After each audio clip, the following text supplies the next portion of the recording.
Hi friends, Karimangalam அழகி beauty பார்லர்லேருந்து பேசுகிறேன். நான் ஆக்சுவலாக இந்த ஃப்ளிப்கார்ட்லேருந்து எனக்கு ஒரு பார்சல் வந்துச்சு.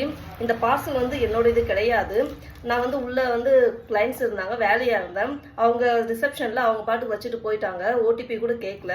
ஆக்சுவலாக இது என்ன நேமில் வந்திருக்குன்னா ரம்யா புஜ்ஜி காரிமங்கலம் மேல் வீதி காரிமங்கலம் அப்படின்ற நேம்ல வந்திருக்கு. ஆக்சுவலா இந்த பார்சல் வந்து என்கிட்ட தான் இருக்கும். இது 500 ஒருத்தர் உள்ள பார்சலா இருக்கு. இது என்கிட்ட தான் இருக்கும். நீங்க வந்து காரிமங்கலத்துல யாராவது சிந்திக்கலன்னா தயவு செஞ்சு இதை வந்து இந்த வீடியோவை ஷேர் பண்ணுங்க. ஏன்னா இது அவங்களுக்கு தான் தேவையில்லாம் லாஸ் ஆகும். ஸோ ஆக்சுவலாக இந்த பார்சல் வந்து பார்த்தீங்கன்னா ஃபோன் நம்பரும் கிடையாது. இல்லைன்னா நானே கால் பண்ணி சொல்லிட்டு இருப்பேன். ஃபோன் நம்பரும் இல்லை. அதுக்கப்புறம் அவங்க ஆர்டர் பண்ணியிருப்பீங்க இல்லைங்களா, ஆர்டர் பண்ண அந்த ஃபோன் எடுத்துகிட்டு வந்து என்கிட்ட காட்டினீங்களன்னா இந்த பார்சல் வந்து உங்களுக்கு நான் கொடுத்துருவேன். அதனால தயவு செஞ்சு காரிமங்கலத்தில் யார் இருந்தாலும் இதை வந்து அவங்களுக்கு போய் சேர்ற வரைக்கும் ஷேர் பண்ணுங்கள். Bye friends.